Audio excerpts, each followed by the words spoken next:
সীমা লঙ্ঘনকারী সীমা লঙ্ঘন করছ, আমি আল্লাহ তোদেরকে দুনিয়ায় পাঠাইয়া আগেই জানাইয়া দিছি বন্দারে অনর্থক পাঠাইছি না, গুলামির জন্য পাঠাইছি। করলি না গুলামি, যেমনে মনে চাস সেমনে চললি, একবারও চিন্তা করলি না আমার মালিক আমারে অনর্থক বানাইছে না।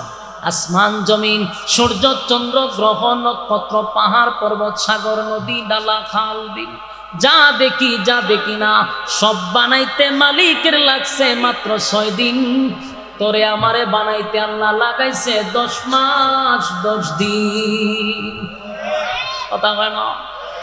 এক সমগ্র সৃষ্টি জগৎ মালিক বানাইলো, হুকুম দিয়া বানাইলো, হুকুম দিয়া বানাইলো।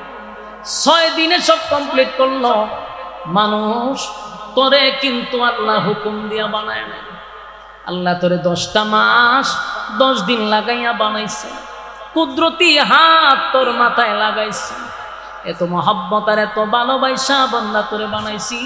বানানোর পরে আবার স্বীকৃতি দিছি 4টা, কসম করছি 4টা। 3 ফলের কসম করলাম আমি আল্লাহ, জাইতুনের কসম করলাম আমি, তুর পাহাড়ের কসম করলাম, মক্কা নগরীর কসম করলাম। লাকাদ খালাকনাল ইনসানা ফি আহসানি তাকওয়িম। 4 কসম করে বলছি, মানুষের চেয়ে সুন্দর আমি আল্লাহ কাউরে বানাই নাই। তাহলে তোর এত সম্মান আর মর্যাদা দিয়া বানাইলাম, 2টা শর্ত দিলাম, 2 শর্ত তুই মানলি না। তুই কি মনে করছ আমি আল্লাহ তোরে ছেড়ে দিব? কথা হয় না? আমি তোরে ছাড়তাম না। আমি আগুন দিয়া তোরে জ্বালাবো আর পোড়াবো। কথা হয় না? দি লাবিসিনা ফিহা আহকাবা, যুগের পর যুগ সেখানে থাকবি। লা ইয়াযুকুনা ফিহা বারদাও ওয়ালা শারাবা, একটা ফোঁটা পানি পর্যন্ত ঠান্ডা পাবি না। জাহান্নামের আগুনে গলা শুকিয়ে যাবে গো, কলিজাটা পুড়ে ছাই হয়ে যাবে। পানি পানি পানি পানি বলে চিৎকার করবে, কিন্তু 1 ফোঁটা পানিও তোদের মুখে দেওয়া হবে না। কি মনে করছ? এরপর আল্লাহ বলেন লা ইয়াযুকুনা ফিহা বারদাও ওয়ালা শারাবা ইল্লা হামিমান ওয়া গাসসাকা। দিমু এমন পানি দিমু, যেই পানি খাওয়ার পরে আর জীবনে পানি যেত না, জনমের পানি খাওয়াইত না। রক্ত আর পুষ টকবগে টকবগে জাহান্নামের গরম পানি গলায় ডাইলা দেওয়া হবে। এটাই এত গরম, ভিতরের নারী বুড়ি যা আছে গো সব গলে গলে গলে গলে জাহান্নামের আগুনের গরমে পেটের নারী বুড়ি গলে পায়খানার রাস্তায় বাহির হয়ে যাবে। তখন মানুষ শিক্ষার দিল,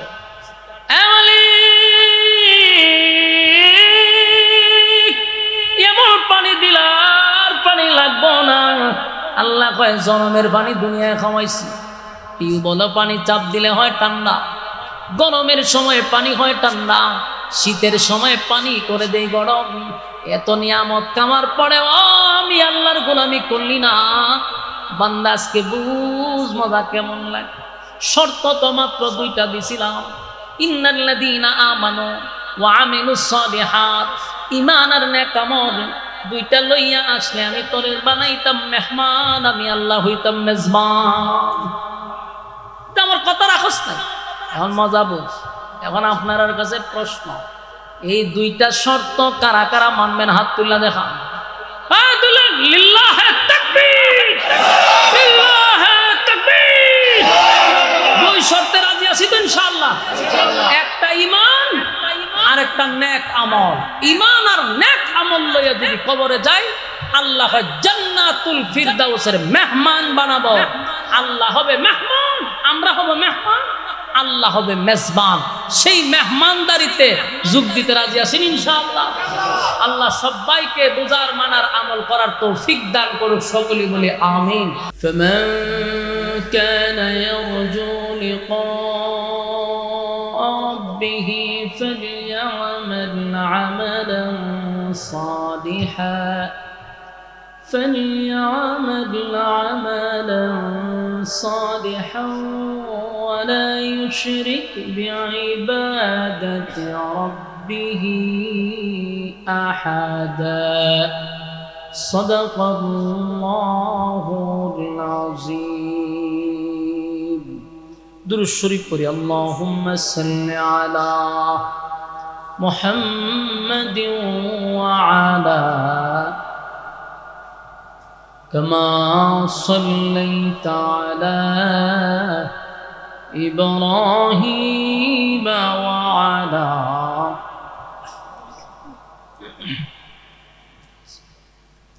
إنك حميد مجيد اللهم بارك على محمد وعلى آل محمد كما باركت على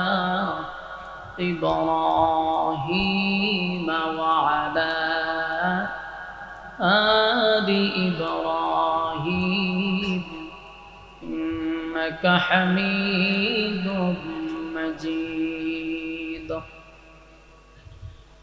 मेरा दिल तलब रहा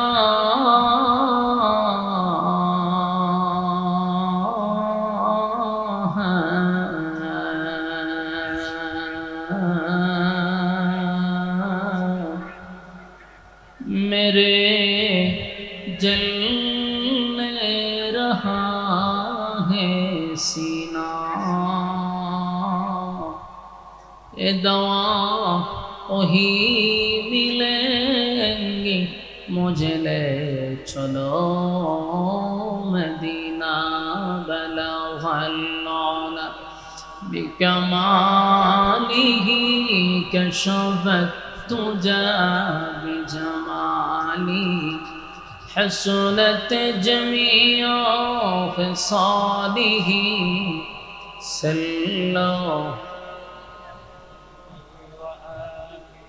ज़िकीर बातिल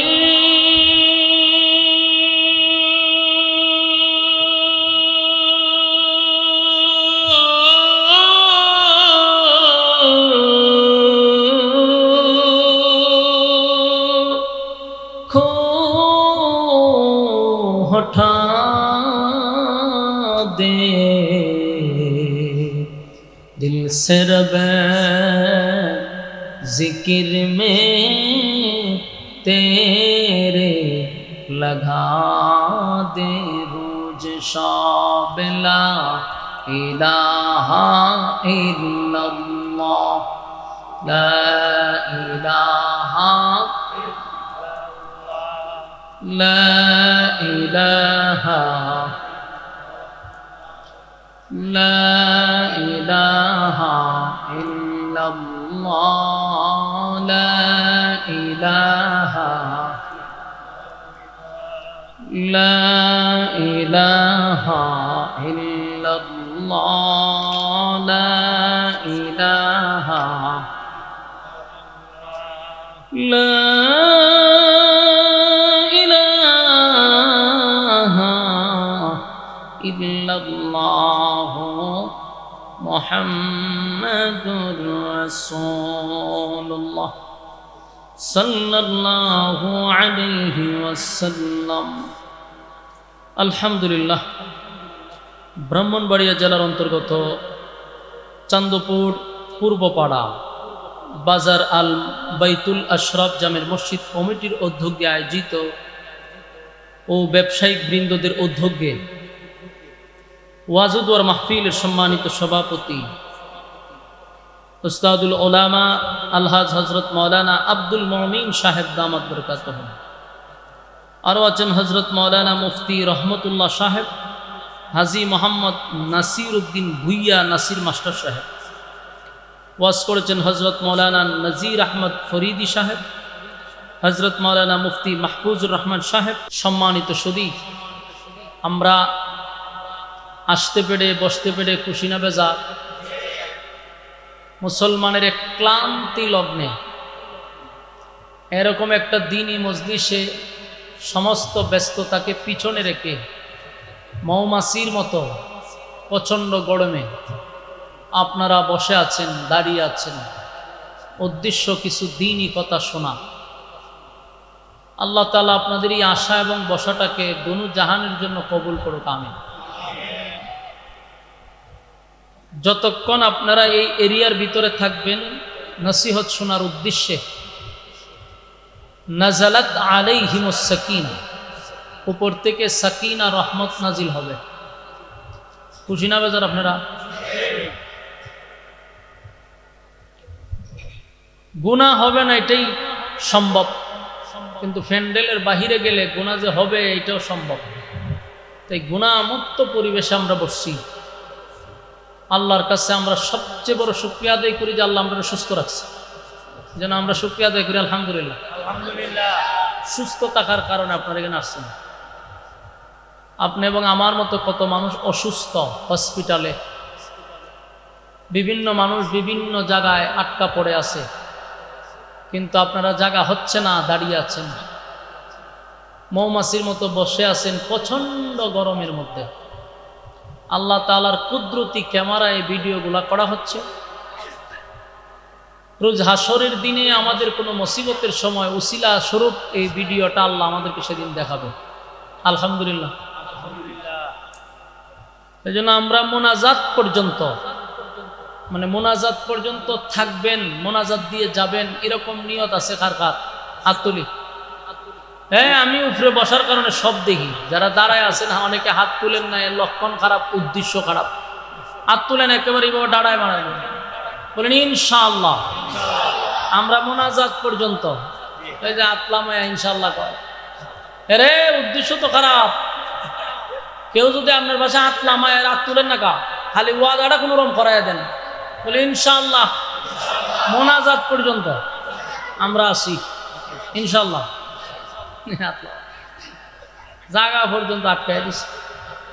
ওয়াদা বরখেলাপ করা মুনাফিকের খাসলত, কথা কই না দি। কেউ যদি এখন উড়ে কি হইয়া যাইব? মুনাফিক হইয়া। তে কেউ গেলে আপনারা স্লোগান দিবেন, আমি কমু কে যায় রে, আপনারা বলবেন মুনাফিক যায়। ইজ্জত থাকবো নি? হ্যাঁ, ইজ্জত বাঁচাইবার লাগে বই তখন লাগবে, মান সম্মান শেষ হইব। বসেন, কথা আমরা না বলি আশপাশে, ভাই কথা কইেন না, কথা কইলে মনোযোগ নষ্ট হইব। কেউ আমরা কথা না বলি। যেহেতু আপনারা দাঁড়িয়ে আছেন, কেউ বসে আছেন প্রচন্ড গরমের মধ্যে, আমি ভূমিকা লম্বা না করে ডাইরেক্ট আলোচনায় ঢুকে গেলে যতক্ষণই বসলেন আলোচনার মধ্যেই থাকলেন। আমি ভূমিকা লম্বা করে আপনাদেরকে কোনো কষ্ট দিব না ইনশাআল্লাহ। আসুন আমরা আলোচনায় ঢুকে যাই। আমি আপনাদের সামনে সূরা কাহফের শেষ অংশের আয়াতগুলি তেলাওয়াত করছি। এই আয়াতকে সামনে রেখে আমরা কিছু কথা আপনাদের সামনে উপস্থাপন করতে চাই। আল্লাহ তাআলা বলনেওয়ালাকে বলার, শুননেওয়ালাকে শ্রবণ করার তৌফিক দান করুক, আমিন। আমার তেলাওয়াতকৃত আয়াতে আল্লাহ দুইটা শর্ত দিছে। বলুন শর্ত কয়টা? এইভাবে জপতে থাকবেন, তাহলে একেবারে আলোচনা মুখস্থ হয়ে যাবে। আল্লাহ আমাদেরকে শর্ত দিছে দুইটা, এবং সুসংবাদ জানাইছেন একটা। বলুন সুসংবাদ কয়টা? শর্ত কয়টা? দুইটা শর্ত যদি আমরা মানি, আল্লাহ আমাদেরকে এমন সুসংবাদ দিছে যেই সুসংবাদটা শুনলে আপনারাও খুশি হবে। আমার তেলাওয়াতকৃত আয়াত আল্লাহ বলে, ইন্নাল্লাযীনা আমানু ওয়া আমিলুস সালিহাতি কানাত লাহুম জান্নাতুল ফিরদাউসি নুজুলা। আল্লাহ বলেন দুইটা শর্ত। ইন্নাল্লাযীনা আমানু, এক নম্বর শর্ত হলো ঈমান, দুই নম্বর ওয়া আমিলুস সালিহাত, নেক আমল। তাহলে ঈমান আর একটা হলো নেক আমল, এটা হলো শর্ত। কানাত লাহুম জান্নাতুল ফিরদাউসি নুজুলা। আল্লাহ বলেন এই দুই শর্ত যে মানব, জান্নাতের সর্বোচ্চ ভিআইপি যে জান্নাত, যেটার নাম হলো জান্নাতুল ফিরদাউস, আল্লাহ কয় আমি সর্বোচ্চ জান্নাতুল ফিরদাউসের মেহমান বানায়া দিব। বলুন শর্ত ছাড়া না শর্ত সাপেক্ষে? বিনা শর্তে ফেরদাউস দিবে না। দুই শর্তের বিনিময়ে সর্বোচ্চ জান্নাতের মেহমান বানাবে। আল্লাহ হবে মেজবান আর আমাদেরকে বানাবে মেহমান। কি সুসংবাদ, কি কপাল আমাদের। মাত্র শর্ত হইল দুইটা। এই দুইটা শর্তের কারণে আল্লাহ বলেন ভিআইপি জান্নাতের মেহমান বানাবে। শুনতে তো বড় সহজ, ঠিক না? মাত্র দুইটা শর্ত, ঈমান আর আমল। অসুবিধা কি? এখানে যারা বসছে সবার দাবি ইমানদার, সবার দাবি হইলো আমরা নেক আমল করি, তো জান্নাত হয়ে গেছেন। আপনারা জান্নাতুল ফেরদাউসের মেহমান হয়ে গেছেন না, ঠিক না? খুব সহজ। যতটুক সহজ মনে হয় বাস্তবতা কি এতটা সহজ?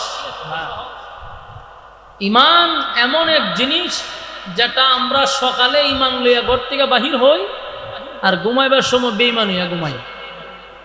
বর্তমান পরিস্থিতির এরকম হচ্ছে। আল্লাহ রাসূল বলছে না যে এমন এক জামানা আসবে ঈমান রাখা এত কঠিন হবে যে হাতের তালুর মধ্যে জ্বলন্ত কয়লা রাখা যতটুকু কষ্ট, এর চেয়ে বেশি কষ্ট হবে ঈমান রাখা। এটা কোন জামানা জানেননি? 2025 সাল। এই 25 সাল এটা হলো সেই জামানা। এখন ঈমান রাখাটা এত কষ্ট, জ্বলন্ত কয়লা হাতে রাখা যায়, কিন্তু ঈমান রাখাটা এর চেয়ে বেশি কষ্ট। এজন্য ঈমান আর আমল লইয়া যদি কেউ কবরে যেতে পারি, সুসংবাদ হলো জান্নাতুল ফেরদাউস। আপনারা কথা শোনার মন মানসিকতা আসেনি? মনোযোগ দিয়া শুনেন। যতটুকু সহজ মনে করতেছেন বিষয়টা কিন্তু এত সহজ না। তাহলে 1 নাম্বার হলো ঈমান, 2 নাম্বার হলো নেক আমল। ঈমান হলো সবচেয়ে বড় নিয়ামত। আর আমি প্রায় সময় বলি ঈমানটাকে আমি একটা অ্যাকাউন্ট বলি, অ্যাকাউন্ট। কারো যদি ব্যাংকে অ্যাকাউন্ট থাকে তাহলে টাকা জমা দেওয়া যায়। এখন আপনার টাকা লইয়া ব্যাংকে গিয়া যদি তখন বলে আমার 1 লাখ টাকা জমা রাখেন, তো ম্যানেজার জিজ্ঞাসা আপনার অ্যাকাউন্ট নাম্বার বলেন, আপনি যখন বলে আমার কোনো নাম্বার নেই, আমার কোনো অ্যাকাউন্ট নেই, তো টাকাটা রাখবো বউ? টাকা রাখার কোনো জায়গা নাই। তো অ্যাকাউন্ট যদি থাকে তাহলে টাকা জমা দিতে পারবেন। ঈমান যদি আপনার থাকে তাহলে নামাজ পড়লে ঢুকবে, রোজা রাখলে ঢুকবে, ইবাদত বন্দি করলে এটা ঢুকবে অ্যাকাউন্টে। ঈমানই নাই তাহলে আপনি ঢুকাবেন কেন? ঈমান নাই নামাজ পড়ে কি করবেন? ঈমান নাই রোজা রাখবেন, যাইব কো? যাওয়ার জায়গা নেই। ইকুটা একটু কমা। এখন আপনি চিন্তা করেন তাহলে ঈমানটা একটা অ্যাকাউন্টের মতো। ঈমান ঠিক আছে, নামাজ, রোজা, হজ, যাকাত, ইবাদত, বন্দেগী যা করবেন সব ঢুকবে। তাহলে প্রথম তো আমার অ্যাকাউন্ট করতে হবে। এজন্য ঈমানের ব্যাপারে আমাদের সতর্ক থাকা দরকার। ঈমানটা আবার এত সহজ না। এখন আসুন আমরা ঈমান আনব। আল্লাহ প্রত্যেক জায়গাত ঈমানদাররে ওয়াজ করছে। কেন করছে? কারণ আমাদের ঈমান জায়গাত থাকে না। আমরা ঈমান লড়াচড়া করে, আমরা ঈমান বিক্রি হয়, আমরা জাকাত ফল্টি মেরে দিই। এই জন্য আল্লাহ বারবার ঈমানদারকে দেখেন জাহান্নাম থেকে বাঁচার কথা ঈমানদাররে বলছে। ইয়া আইয়ুহাল্লাযীনা আমানু কু আনফুসাকুম ওয়া আহলিকুম নারা। হে ঈমানদাররা, জাহান্নামের আগুন থেকে তোমরা বাঁচো, পরিবার সহ বাঁচো, একা না, তোমার আহালকে বাঁচাও। বলুন বেঈমানরে কইছে না ঈমানদাররে কইছে? ঈমানদাররে বলছে। ঈমানদাররে আল্লাহ বারবার কেন এত সতর্ক করতেছে? আমরা তো সবাই ঈমানদার। এই যারা দাঁড়ায় আছেন আপনারা বেঈমান না ঈমানদার? কত কথা কয় না, চিন্তা করে গেছে। জোরে কন ঈমানদার। বৈশা যারা রয়েছেন ঈমানদার। আমিও নিজের দাবি করি ঈমানদার, হুজুরও দাবি করে ঈমানদার, সবাই নিজের ঈমানদার দাবি করছি, ঠিক নেই? তো এক বেচারা যে ঈদের নামাজও পড়ে না, সারা বছরে ঈদের নামাজটিও পড়ে না, নামাজ নাই, রোজা নাই, হজ নাই, যাকাত নাই, ফর্দা নাই, সুদে ঘুষে জেনা বেবিচার টেন্ডারবাজি সাদাবাজি কোনো আকাম বাদ নাই যে হে করে না। এর যদি আপনি জিজ্ঞাসা করেন আপনি ঈমানদার না বেঈমান, বুক তাফা দিয়ে কইব আমি ঈমানদার, ঠিক নেই? এমনি হইতো না, তাফাটা দিয়া হইল। যদি হন বলে ভাই আপনি দি ঈদের নামাজও পড়েন না, ইমান আপনার আসেনি ভাই, সভ্য না, নামাজ না বললে গেছে আমার ইমান বড় শক্ত। তাহলে দাবির বেলা হ্যাঁ আপনার থেকে আরো বেশি, দাবির বেলায় আরো বেশি মজবুত, থাফা দিয়া হয় ইমান আছে। তাহলে এখন আমরা একটা প্রশ্ন থাকে না, সুদ করেও হয় ইমানদার, ঘুষ করেও হয় ইমানদার, বেনামাজিও হয় ইমানদার, বেফরদাওয়ালাও হয় ইমানদার, টেন্ডারবাজেও হয় ইমানদার, সাদাবাজেও হয় ইমানদার, দুর্নীতিবাজেও হয় ইমানদার, জেনা করেও হয় ইমানদার, ইমাম সাহেবও হয় ইমানদার, বক্তায়ও হয় ইমানদার, ফিস সাহেবও হয় ইমানদার, সবই ইমানদার। বেঈমান হো কথা হয় না, যে রে কয় হেও হয় আমি ইমানদার, তো বেঈমানটা গেল কো? সম্মানিত সুধী, শুধু সাবাবাজি করে দাবি করলে তো হবে না, বাস্তবায়ন হতে হবে। আমি দাবি করলাম ইমানদার, কিন্তু আসলে কি আমি ইমানদার?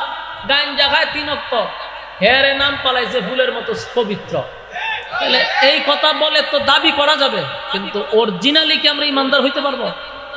দাবি দিয়া ইমানদার হওয়া যায়। ইমানদারের ইমানই পরীক্ষা। কথা কি বুঝতেছেন? আচ্ছা, জ্বর উঠেনি আপনারা? কাফ জ্বর উঠলে ফার্মেসির থেকে ডাক্তার আনলে ডাক্তারে ব্যাগ থেকে দেখবেন একটা কলম বাইর করে, এটা বগলের নিচে ঢুকায় রাখে, এটার নাম হইল থার্মোমিটার। বলুন কি মিটার? থার্মোমিটার। এটারে কয় জ্বর মাপার মেশিন। তো এই থার্মোমিটার ওই জিব্বার নিচে দেয়, আনালে বগলের নিচে দেয়, দিয়া কতক্ষণ দইয়া কয় যে আপনার জ্বর 103 অথবা 104, যে মেশিনটা দিয়া মাপে এটার নাম হলো থার্মোমিটার। জ্বর মাপার মেশিন থাকার কারণে জ্বর কত আপনি না বললেও বাইর করেন যা। কথা বলেন না জি?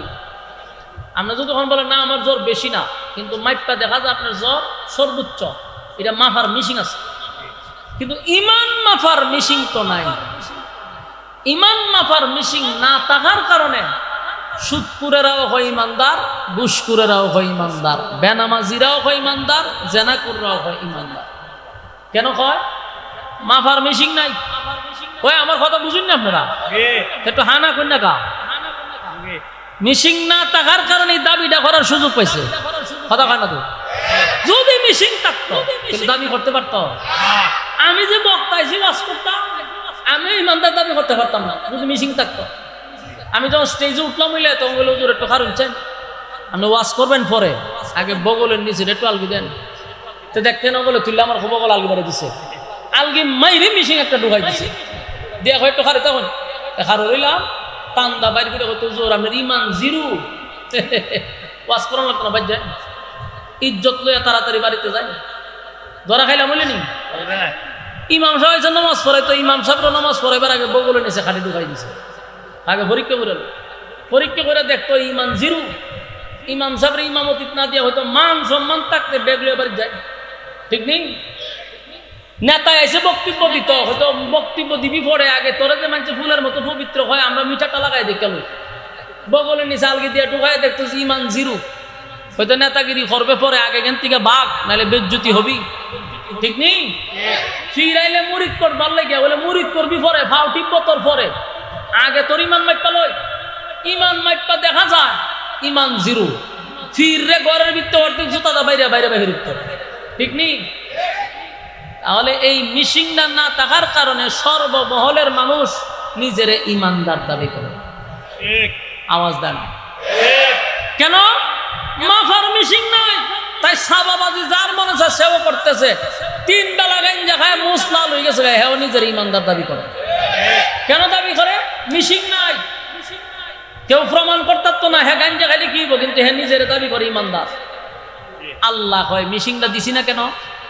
আমি বান্দাদেরকে মানুষের সামনে বেজ্জতি করতে চাই না, তোর ইজ্জত আর সম্মান আমি রক্ষা করার জন্য এই মিশিং পাঠাই নাই। কারণ তোর মনের অবস্থা তুই ভালো করে জানোস, নিজেকে নিজে শুধরানোর জন্য আল্লাহ আমাদেরকে এই মিশিং দেয় নাই। দিলে তো কেউ আর ভালো থাকলো, নইলে কেউ আর বড় গলায় কথা বলতে পারতো না। এই জন্য আল্লাহ কয় বান্দা আমি তোর মানুষের সামনে লজ্জা দিই না, নিজে শুধরায়া যাও। ইমান এমন এক জিনিস, দুনিয়ার সব কিছুর ব্যাপারে ছাড় চলে, ইমানের ব্যাপারে কোনো ছাড় নেই। একটা পাইলাম ইমান, এবার আসুন 2 নম্বর হলো নেক আমল। নেক আমল আমাদের জীবনে দরকার আছে না নাই? দুনিয়াতে যার টাকা আছে তার দাম আছে। টাকা ছাড়া এই দুনিয়াতে এখন দাম পাওয়া যায় না। টাকা ছাড়া মা বাপের কাছে সন্তানের দাম নাই এখন। বেকার কদিন থেকে দেখেন করো, দেখবেন মা বাপই সন্তান দেখতে পারে না। তাহলে এই দুনিয়ায় চলতে গেলেও ভাই টাকা লাগে। যার টাকা আছে তার দাম আছে, যার টাকা নাই দাম নাই। আর পরকালের সিস্টেম হলো যার নেক আছে তার দাম আছে, যার নেকি নাই তার 4 পয়সার কোনো দাম নাই। তাহলে আমাদের জীবনের নেক আমলের দরকার আছে না নাই? আল্লাহ বলেন, আমি তোমাদেরকে দুনিয়ায় পাঠাইছি নেক আমল করার জন্য। তোমরা গোলামি শুধুমাত্র কেবলমাত্র আমার করবা, আর তাম সৃষ্টি জগৎ আমি তোমাদের গোলামি করার জন্য বানাইছি। সুবহানাল্লাহ থাকলে বলতে পারেন আল্লাহ আমরা অনর্থক বানাইছে। আফাহাসিবতুম আন্নামা খালাকনাকুম আবাসা ওয়া আন্নাকুম ইলাইনা লা তুরজাউন। রব্বে কারীম বলেন, অনর্থক দুনিয়ার জমিনে আমি পাঠাইনি। ক্ষণস্থায়ী দুনিয়া, এই দুনিয়া চিরস্থায়ী না। এটা তো বিশ্বাস করে পৃথিবীর সব মানুষ একটা বিষয়ে একমত, এটা হলো পৃথিবী চিরস্থায়ী না, এটা ক্ষণস্থায়ী, থাকার জায়গা না। আমার আগেও কেউ থাকতে পারলো না, আমার পরেও কেউ থাকতে পারবে না। দুনিয়া চিরস্থায়ী নয় গো, এটা ক্ষণস্থায়ী, চলে যেতে হবে। তাহলে আমরা কেন আসলাম এই বিষয়টা আমাদের মাথায় রাখা দরকার। খাওয়ার জন্য আল্লাহ বানায় নাই, ঘুমানোর জন্য মালিক আমাদেরকে বানায় নাই। তাহলে বানাইলো কেন? ওমা খালাকতুল জিন্না ওয়াল ইনসা ইল্লা লিয়াবুদুন। দুইটা জাতিরে আমি আল্লাহ শুধুমাত্র কেবলমাত্র আমার গোলামির জন্য বানাইছি। বান্দারে, আমার গোলামি ছাড়া বিকল্প কোন রাস্তা যদি চলস, এই রাস্তা ভালো হবে না। বারবার তোদেরকে আমি সতর্ক করে দিলাম, আমি কিন্তু বানাইছি ইবাদতের জন্য। আর সমগ্র পৃথিবীর যত সৃষ্টি জগৎ আছে, সূর্য চন্দ্র গ্রহ নক্ষত্র পাহাড় পর্বত সাগর নদী নালা খাল বিল কীট পতঙ্গ, সব বানাইছি বান্দা তোর গোলামির জন্য। আমার যুবক ভাইরা, এই পৃথিবী চিরস্থায়ী না, ক্ষণস্থায়ী। দুইটা জিনিস লই আমাদের যাইতে হবে। একটা হলো ঈমান, আরেকটা হলো নেক আমল। এই পৃথিবীর থেকে যেদিন চিরবিদায় হয়ে চলে যাব, যদি জাররা পরিমাণ ঈমান লইয়াও কবরে যাইতে পারি রে, জাররা পরিমাণ। আল্লাহর নবী বলেন, একদিন বান্দারে আল্লাহ জান্নাতে ঢুকাবে শুধুমাত্র জাররা পরিমাণ ঈমান থাকার কারণে।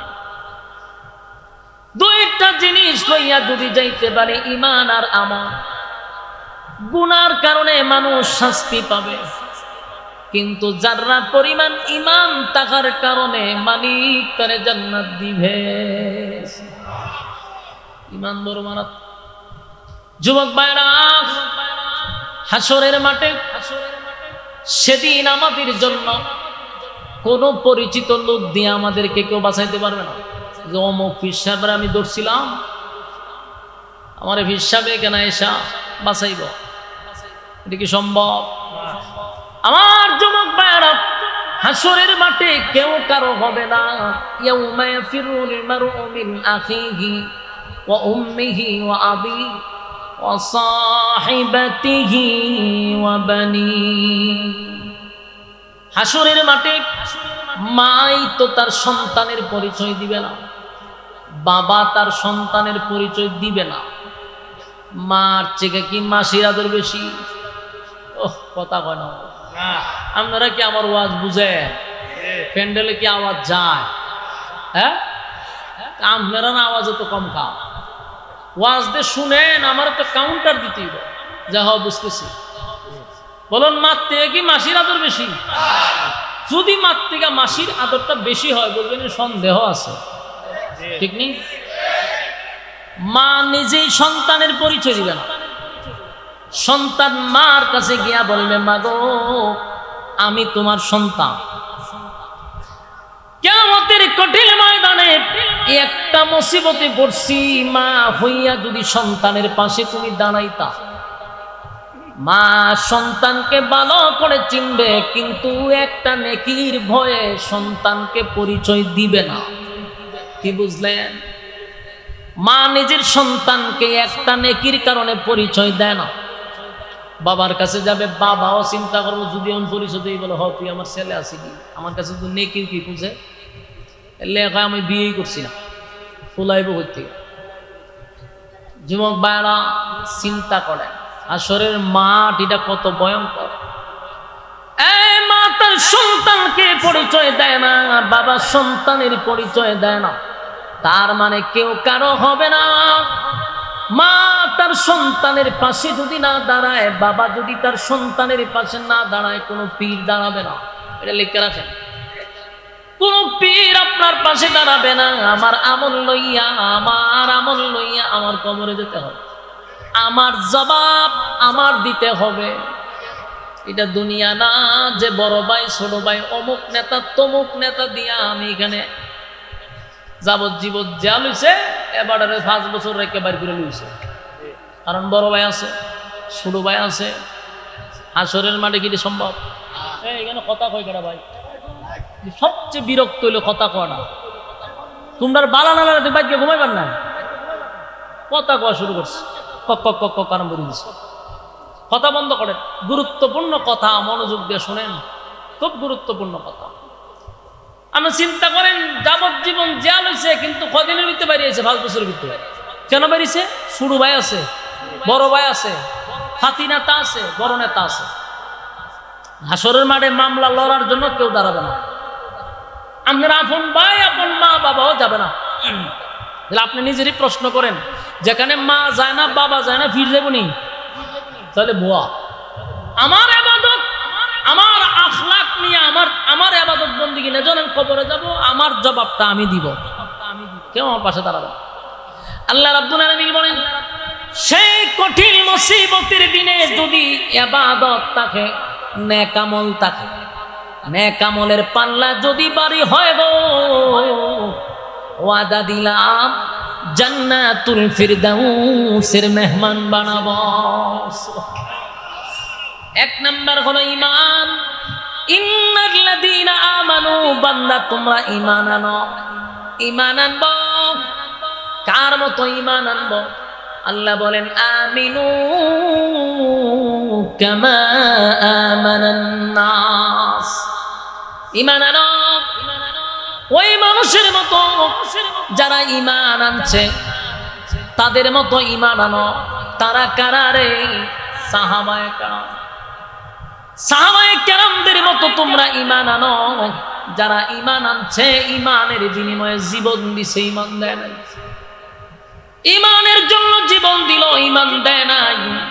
তাই প্রত্যেকটা মানুষ যাদেরকে নিজেরা ঈমানদার দাবি করব, লেখা রাখেন, আল্লাহ ঈমানের পরীক্ষা নিবে। কথা হয় না? ঈমানের পরীক্ষা নিবে গো। ঈমানের পরীক্ষা ছাড়া কোনো মানুষ আপনারা পাস করতে পারবেন না। পরীক্ষা হবে, এটা নিশ্চিত। যেই মানুষগুলারে আল্লাহ দুনিয়ায় জান্নাতের সার্টিফিকেট দিল, তারাও পরীক্ষা দিছে না? বিনা পরীক্ষা পরীক্ষা। তুমি আর আমিও ঈমানদার দাবি করব, আর পরীক্ষা হবে না, এটা সম্ভব না। আল্লাহ কাউরে গরিব বানায়া পরীক্ষা করবে, গরিব বানাইয়া পরীক্ষা করবে। বুঝে নিতে হবে, গরিব হওয়াটাই আমার সাবজেক্ট, এটাই আমার পরীক্ষা, এই সাবজেক্টে আমাকে পাস করতে হবে। আল্লাহ কাউরে ধনী বানাইব, কোটি কোটি কোটি হাজার কোটি টাকার মালিক বানাইতে পারে। বুঝে নিতে হবে এটাই আমার সাবজেক্ট, এখানেই পাস করতে হবে। কাউরে মালিক অসুস্থতা দিবে, বছরের পর বছর খালি অসুস্থ, এরকম মানুষ আছে না? আবার কাউরে মালিক পেরেশানির মধ্যে রাখে, মুসিবত, খালি মুসিবত। বুঝে নিতে হবে এটাই তোমার একটা পরীক্ষার সাবজেক্ট। সর্বহালতে আমরা বলবো আলহামদুলিল্লাহ, কারণ গরিব বানাইয়াও পরীক্ষা নিতে পারে, কথা হয় না? এই যুবক ভাইরা, মুসা আলাইহিস সালাতু ওয়াস সালাম আল্লাহর পয়গম্বর ছিল, সাধারণ না, কালিমুল্লাহ, আল্লাহর সঙ্গে কথা বলতো, প্রতিদিন মালিকের সঙ্গে কথা বলতো। একদিন রাস্তা দিয়ে যাচ্ছিল মুসা পয়গম্বর, রাস্তার মধ্যে এক বৃদ্ধা মহিলা, শরীরে ভালো করে কাপড় নাই, এত বৃদ্ধা, তার একটা ঘর নাই, পেটে খাবার নাই। এই মহিলা মুসা আলাইহিস সালাতু ওয়াস সালামের সামনে দাঁড়ায়া বলে, মুসা পয়গম্বর, আমি শুনছি তুমি নাকি আল্লাহর সঙ্গে সাক্ষাৎ করো, মালিকের সঙ্গে প্রতিদিন কথা বলো। মুসা রে, আমি দাঁড়ায় আছি তোমার সাক্ষাতের জন্য। ও আল্লাহর পয়গম্বর, আল্লাহর সঙ্গে যখন তুমি সাক্ষাৎ করবা, যখনই তুমি কথা বলবা, আমি বুড়িটার জন্য আল্লাহর কাছে একটু কথা বলল, আমার মালিকরে বলবা, আমার মালিক কেন আমার এত গরিব বানাইলো, এত গরিব বানাইলো, নাই আমার কিছু নাই, ওই যে একটা সুপ্রি ঘর, ভিতরে বৃষ্টি পড়ে, কোন রকম এই ঘরের ভিতরে আমি জীবন যাপন করি, এক বেলা যদি খাই তাহলে আরেক বেলা খাইতে পাই না, আমি এত গরিব। মুসা একটু আল্লাহর কাছে বলবা। মুসা নবী বৃদ্ধা মহিলার কথাটা মনোযোগ দিয়ে শুনছে, বলে ঠিক আছে, মাথায় রাখলাম। মুসা নবী চলে যাচ্ছে তোর পাহাড়ে, রাস্তার মধ্যে একজন ধনী ব্যক্তি উনার আটকাইছে, এত ধনী, এত ধনী। মুসা আলাইহিস সালাতু ওয়াস সালামকে বলেন, মুসা পয়গম্বর, শুনছি আল্লাহর সঙ্গে আপনি কথা বলেন, প্রতিদিন নাকি আপনি সাক্ষাৎ করেন। মুসা পয়গম্বর, আপনি আল্লাহর কাছে কথা বলার শেষে আমার কথা একটু বলবেন। আমার একটা কাজ হলো, আল্লাহ আমারে এত সম্পদ দিছে, এত সম্পদ, এত সম্পদ, আমি আর এই সম্পদের লোভ বহন করতে পারি না। এত কেন দিল? আমার এত সম্পদের দরকার নেই, আপনি একটু আল্লাহরে বলবেন, মালিক যেন আমার সম্পদ কমায়া দেয়, কমায়া দেয়, এত সম্পদের আমার দরকার নেই। উনি একটু আল্লাহরে কইবেন। মুসা নবী কইটা বলা হোক, ঠিক আছে আমি বলবো। মুসা আলাইহিস সালাতু ওয়াস সালাম তোর পাহাড়ের উদ্দেশ্যে রওনা দিছে।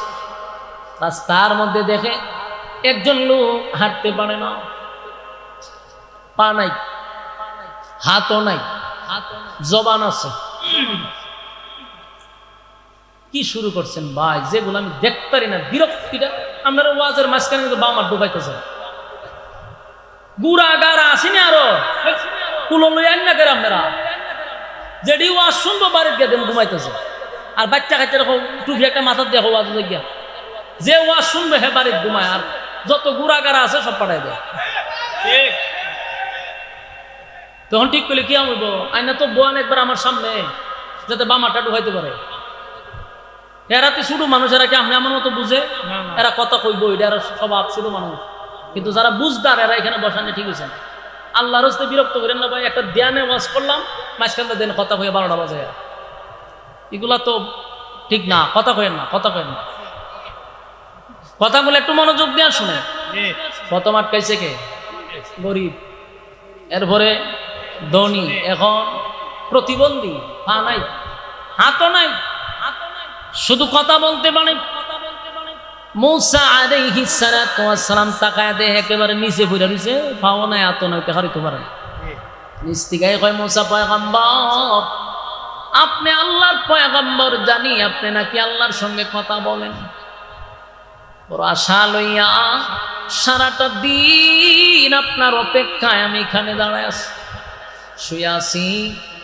একটু আমার দিকে তাকান, তাকায়া দেখেন আমার পা দুইটা নাই। মুসা পয়গম্বর, আমার দুইটা হাত নাই গো, আমার দুইটা পাও নাই। মুসা রে, আমি শুধু এতটুকু জানতে চাই আমার মালিকের কাছে যে আপনি একটু আল্লাহর জিগাইবেন আমারে কোন খামে বানাইছে, আমারে কোন খামে বানাইছে। আমার দিয়ে আতো নাই, ফাও নাই, আমি খাই আর ঘুমাই, আমার খাম কিতা? আমার আল্লাহ কেন বানাইল? আপনি আল্লাহর একটু জিগাইন আমার মালিক যে আমারে বানাইছে কোনো কাজের জন্য বানাইছে কিনা, না বেহুদই বানাইছে আমারে। দুনিয়া তো আমার বরবাদ হয়ে গেল, কারণ আমার হাতও নাই পাও নাই। তাই আমার আল্লাহ যেন আমারে জানায় যে আমারে কোনো খামের লেগে বানাইছে। তিন ব্যক্তির অভিযোগ লইয়া মুসা পয়গম্বর চলে গেল তুর পাহাড়ে, আল্লাহর সঙ্গে কথা বলতে লাগলো। কথা বলার এক পর্যায়ে মুসা আলাইহিস সালাতু ওয়াস সালাম বলেন, মালিক আপনার কাছ দিয়ে যাওয়ার আগে, কথা বলা শেষ হওয়ার আগে তিনটা ব্যক্তির অভিযোগ জানাইতে চাই। আল্লাহ জানেনি? কথা কয় না, আল্লাহ তো সবই জানে। তো কও শুনি। এক নাম্বার অভিযোগ হলো, একটা বৃদ্ধা মহিলা রাস্তার মধ্যে আমার আটকাইছে। তার অভিযোগ হলো তার কিছুই নাই, তার এত গরিব কেন বানাইলেন? আমার কাছে বলছে আপনি যেন তারে ধন সম্পদ দেন। এটা হলো প্রথম মহিলার অভিযোগ, যে গরিব আল্লাহরে হয়ে আমার কিছু দিত। দুই নম্বর ব্যক্তি হলো মালিক তারে এত ধন সম্পদ দিছেন, এখন আর সে সম্পদ নিতে চায় না। তার ধন সম্পদ কিভাবে কমবে, কিভাবে নষ্ট হবে, আপনি আল্লাহ বইলা দিতেন। তিন নাম্বার ব্যক্তিটা হলো, তিন নাম্বার ব্যক্তিটার হাতও নাই পাও নাই, এক বুক কষ্ট লইয়া আমারে প্রশ্ন করছে কেন তারে বানাইছে। কোন কাজের জন্য যদি বানায়া থাকেন আল্লাহ আমারে যেন আপনি বলেন। তিন প্রশ্নের জবাব আল্লাহ দিয়ে দিছে। মুসা আলাইহিস সালাতু ওয়াস সালাম আবার রওনা দিছে, যাওয়ার সময় রওনা দিছে। প্রথম ব্যক্তি আটকাইছে। প্রথম ব্যক্তি হলো ওই বুড়ি বেটি আটকাইছে। বুড়ি হয়ে ঘটনা কিতা? কথাটা তো হয়েছে নি বলা হয়েছে। তো তখন সিদ্ধান্ত কি হয়েছে? মুসা আলাইহিস সালাতু ওয়াস সালাম বলেন, বুড়িমা আপনার এই হালত আমি আল্লাহর কাছে বলছি। মালিক আপনাকে যে সাজেশন দিছে এটা মাইনা চললে আপনার ধন সম্পদ বেড়ে দেব। আল্লাহ কি বলছে? আল্লাহ কইছে আপনি বেশি বেশি বেশি মালিকের শুকরিয়া আদায় করতেন। আপনারা বাড়ি দিয়ে সুবহানাল্লাহ কইবে? আচ্ছা আপনারা কি ব্রাহ্মণবাড়িয়ার মানুষ নাই কেন বৈতল ময়মনসিংহ গাইছে না? লক্ষণ আমার বুঝতেই কত ব্রাহ্মণবাড়ির বাড়েন তিরম না, ট্যাঙ্কারটা মিছিল করে যায় বাড়িতে হেডা মেডা লইয়া বাড়ি জায়গা, কিন্তু আওয়াজও তো বোঝা যায় ময়মনসিংহ গাইছে নি। লক্ষণই রম বোঝা যাইতেছে ব্রাহ্মণবাড়ির বেড়ান মানে একটা আওয়াজ থাকে, হুঙ্কার থাকে, ট্যাঙ্কারটা মিছিল করে। বাপরে বাপ, বাপরে আপনারা আমরা ডরাই। কিন্তু আজকে আমি বুঝতেছি যে আমি কোনো এক উত্তরবঙ্গে আইছি, আল্লাহর সাথে আওয়াজ দিয়ে নি কেন? সুবহানাল্লাহ আসেনি, শিকার আসেনি। আমরা কি করব? শুকরিয়া আদায় করব। যারা গরিব শুকরিয়া আদায় করব। মুসা আলাইহিস সালাতু ওয়াস সালাম বললেন, মা আমার আল্লাহ বলছেন আপনি বেশি বেশি বেশি বেশি করে মালিকের শুকরিয়া আদায় করতেন, তাহলে আল্লাহ আপনার ধন সম্পদ বাড়ায়া দিবে। বেটির কাছে মেজাজ গরম হইয়া, বেশি বুড়া হইলে মেজাজটা একটু গরম, কেটকিটা মেজাজটা লাইন শাকারতুম লাযিদান্নাকুম ওয়া লাইন কাফারতুম ইন্না আযাবি লাশাদীদ। তোমরা যদি আমার নিয়ামতের শুকরিয়া আদায় করো বাড়ায়া দিব, আর যদি শুকরিয়া আদায় না করো আযাব দিব। আমরা কোনটা করব? সর্বহালতে আমরা বলবো আলহামদুলিল্লাহ। কথা কয় না? বড় লোক মানুষ স্বীকার করে নিল মালিক আমার এত সম্পদ দিল, আমি কেমনে রে মালিকের না শুকরিয়া আদায় করি? এটা আমার দ্বারা সম্ভব না। আল্লাহ তার প্রতি আরো খুশি, আরো বাড়াইতেছে। সুবহানাল্লাহ। শেষে গেছে প্রতিবন্ধীর কাছে। মুসা আলাইহিস সালাতু ওয়াস সালাম দেখে হাত নাই পা নাই, লোকটা অপেক্ষায় আছে। এ মুসা পয়গম্বর,